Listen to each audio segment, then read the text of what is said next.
La FIFA presume de un balón tan inteligente que siente el roce de un solo cabello humano. Y ocurrió de hecho exactamente eso en este torneo al anular un tanto porque el esférico rozó el pelo del jugador. Ahora bien, explíquenmelo, ¿cómo es que esta misma tecnología milagrosa pasa por alto unos cuartos de final mundialistas en una jugada que medio planeta jura haber visto con sus propios ojos para decretar que no pasó nada? Noruega está en el avión de vuelta a Inglaterra, semifinalista. Y esto nos obliga a plantearnos dos preguntas clave. ¿De verdad funciona el VAR o es que la FIFA lo dirige según le convenga ese día? Analicémoslo juntos al detalle. Primero, reconozcamos el mérito del partido porque asistimos a un choque de época y merece ser recordado por algo más que por las eternas polémicas arbitrales. Se disputó bajo unas condiciones brutales en una de esas tardes en Miami, donde la sensación térmica de inicio superaba los 113 grados Fahrenheit, un examen tanto físico como de puro fútbol. Y durante muchos tramos, Noruega fue muy superior. Andreas Schjelderup los adelantó en el minuto 36 con un golazo que sorprendió a Jordan Pickford por su palo, y la afición noruega en el estadio empezó a entonar que Inglaterra volvía a casa. Se lo creían. Erling Haaland y Martin Odegaard dominaban el encuentro. Noruega, en su estreno en cuartos, estaba a 45 minutos de semis en un torneo donde nadie contaba con ellos, y entonces, como ha hecho todo el verano, Jude Bellingham apareció. En el descuento de la primera parte, recibió un gran pase de Anthony Gordon, pura clase. Se metió en el área y definió. Cruzó el balón ante Nyland para firmar el empate a 1. Un auténtico golazo de Jude. Pero también es el tanto de la polémica que incendia los debates. Y creedme, volveremos a este punto, porque la discusión no es por la definición, es por lo ocurrido a 30 metros, unos segundos antes del gol. La segunda mitad fue de Noruega. Dominaron con un Odegaard manejando los hilos. ¡Qué sufrimiento! Ajer mandó un balón al larguero, centro de Saka salvado en la propia línea, pero no consiguieron ese gol definitivo que habría sentenciado el pase, y en el tercer minuto de la prórroga Bellingham apareció de nuevo, cazando un potente disparo de Morgan Rogers que el guardameta Orjan Nyland no pudo atajar en condiciones para empujar el gol de la victoria, su sexto tanto en este mundial de fútbol y el séptimo en la historia de la competición global, superando al mítico Geoff Hurst para entrar, ¡qué locura!, en la leyenda inglesa con solo 23 años. Noruega lo intentó con todo. Fue sacrificado a mitad de la prórroga, mientras tanto Inglaterra, exhausta y pidiendo la hora, resistió heroica. 2-1, semifinales aseguradas, y un apunte clave sobre Bellingham, porque está siendo un auténtico fenómeno en este mundial. Con su doblete frente a Noruega, ya suma 2 partidos de varios goles en eliminatorias del mismo torneo. El primer inglés en lograr semejante hazaña. Ha igualado el gran récord histórico de 6 goles en un torneo de Gary Lineker y Harry Kane. Suma ya tantos premios al mejor del partido que va a necesitar otra maleta para llevarse los trofeos a casa. Este mundial ya es la consagración de la brutal dupla Kane y Bellingham, pero sobre todo del propio Jude, un chico de 23 años que decide partidos grandes cuando su selección está agonizando. Salvador. Pero ojo, que esto no resta mérito a lo que hizo. Atentos. Su definición fue pura élite. El debate no es si el inglés es bueno. La polémica está en lo que ocurrió antes de que rematara. Por puro fútbol la selección inglesa sobrevivió, pero hay 2 jugadas que indignan a Noruega y realmente merece la pena ponerles la lupa de inmediato. Vamos con la más gorda, la del gol. Nyland sacó en largo justo antes del empate inglés, y el balón hizo algo extraño. Pareció frenarse en el aire y caer en vertical de forma brusca, a los pies de Elliot Anderson, quien asistió a Gordon y a Bellingham. En Noruega tenían claro el motivo. Aseguraban que el esférico tocó uno de los cables que sujetan la cámara aérea que sobrevuela el terreno de juego. Nyland señaló al cielo al instante al subir el gol, igual que Haaland, y también Ståle Solbakken, que corrió enfurecido hacia el árbitro Clement Turpin en el descanso a protestar. Su segundo entrenador fue tajante al afirmar que el colegiado debió verlo. Eso, y os explico por qué el reglamento es sagrado. Si el balón golpea un cable de la cámara aérea, atención, es interferencia externa y el colegiado debe parar el partido para reanudar con balón a tierra, sin gol. Si rozó el cable, el empate nunca debió subir al marcador. La FIFA respondió de forma tajante. Aseguran que el sensor integrado en el esférico, ese chip inteligente, no detectó nada, ni un solo pico de impacto mientras volaba libre, descartando por completo cualquier contacto con nada. Y aquí empieza el verdadero debate, porque esa misma tecnología del chip es famosa por ser milimétrica, casi enfermiza. Hablamos de un mundial donde a Croacia le anularon un tanto porque el sensor detectó el roce con un pelo de su propio delantero. Un pelo. El seleccionador inglés, Thomas Tuchel, se quejó de esto mismo recordando que ese chip del balón detecta hasta un cabello. ¿De verdad pretenden hacernos creer que un dispositivo capaz de captar un pelo en el aire no sintió absolutamente nada al chocar contra un cable metálico de la cámara? ¿O bien el esférico no lo rozó? O, como apuntan varios analistas, las antenas de seguimiento no logran captar un objeto tan elevado sobre el terreno de juego, es decir, habría un punto ciego, justo donde ocurrió la gran polémica. La FIFA insiste en que 16 antenas del estadio estaban totalmente operativas. La propia cámara ni se inmuta. La respuesta de Solbakken a todo esto fue tan simple como humana. El balón cayó justo enfrente de su banquillo. Sus ojos veían una cosa, el chip de la FIFA decía otra, y la FIFA pretende que creamos al chip antes que a la repetición. Vayamos a la segunda jugada. Por sí sola, la jugada del cable parecería mala suerte, pero sumado a lo de 10 minutos de la segunda mitad resulta sangrante, mucho más grave.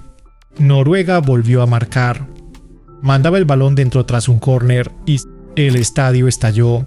Entonces el VAR intervino, señalando que Haaland cometió falta sobre Anderson empujándole en la jugada previa. Y seamos francos, hubo empujón, bastante claro, a dos manos. Con la postura tan estricta de la FIFA ante los agarrones en faltas de este torneo, se puede justificar claramente que lo anularan.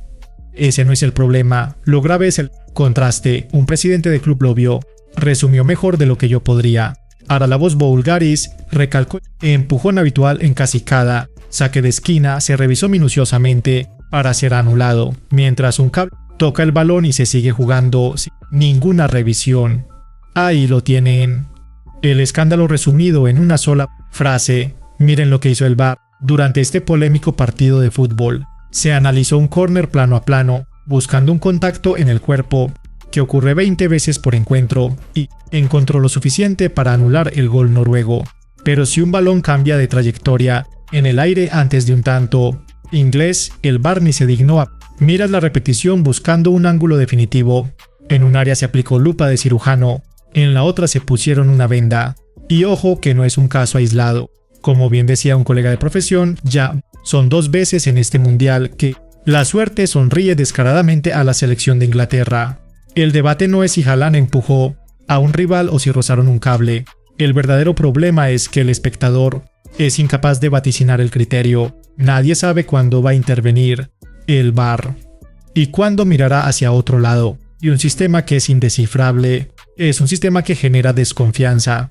Hagamos un análisis serio tú y yo, porque tampoco os voy a vender un atraco donde no lo hubo.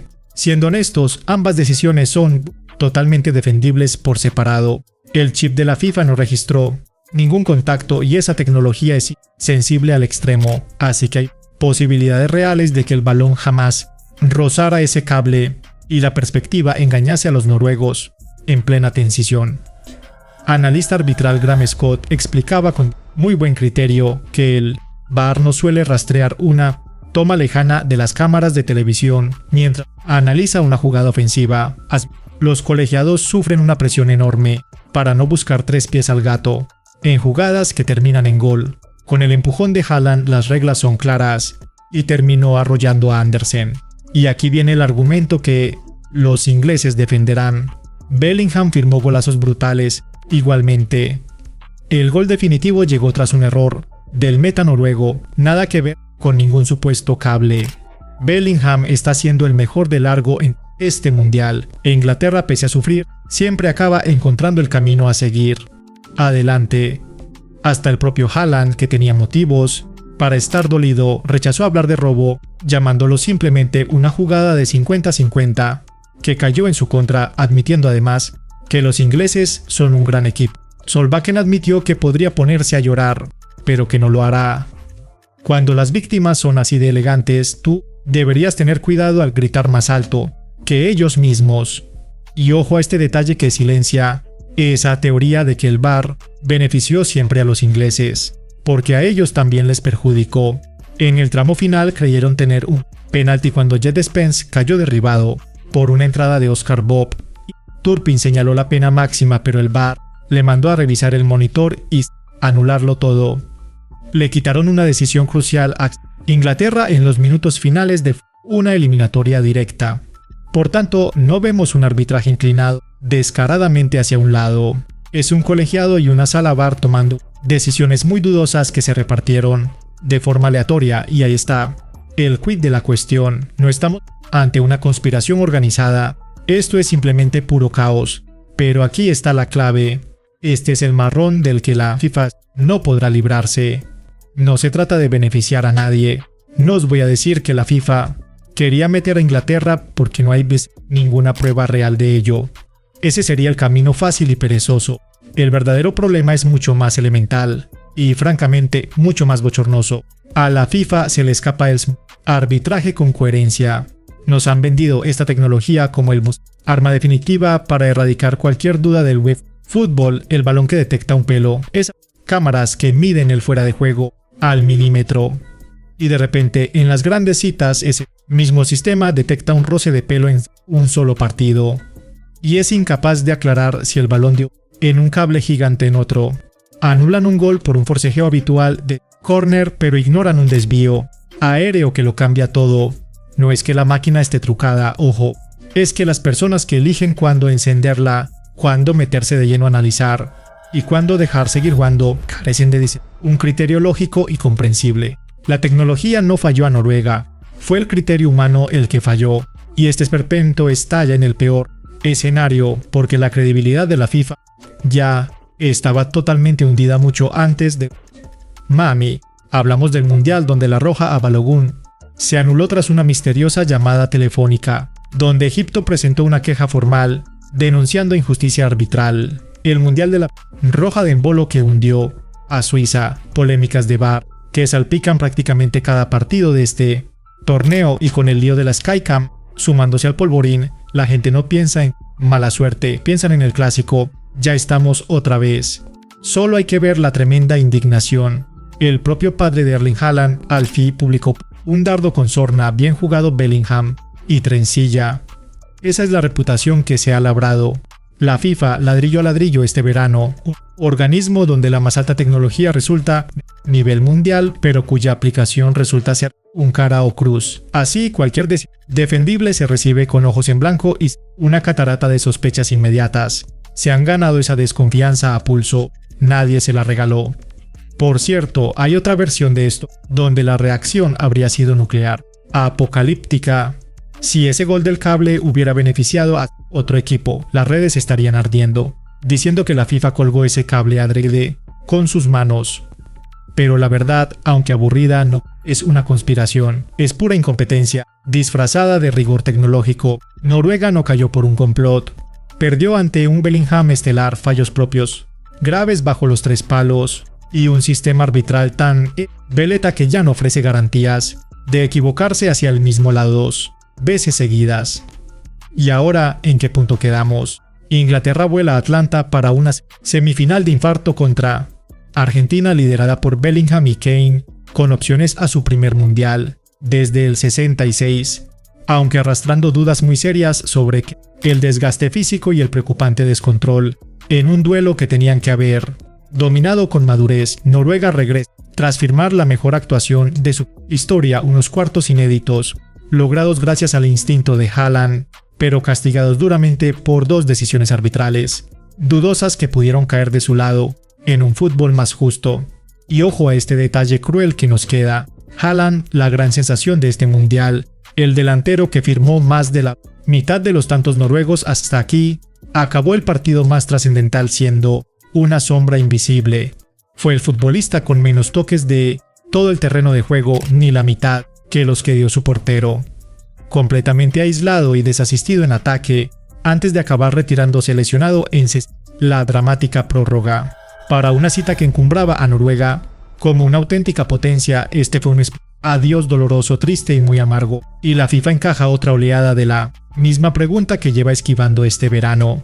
¿De qué sirve tener la tecnología más avanzada, jamás creada para el arbitraje, si nadie confía en quienes deben decidir cuándo hay que aplicarla de verdad? ¿Os creéis el chip de la FIFA antes que a vuestros propios ojos? ¿O el VAR está completamente roto a estas alturas? Quiero leeros abajo en los comentarios. Y no os despeguéis, porque esa Inglaterra contra esa Argentina de este miércoles promete ser el gran cruce de este mundial.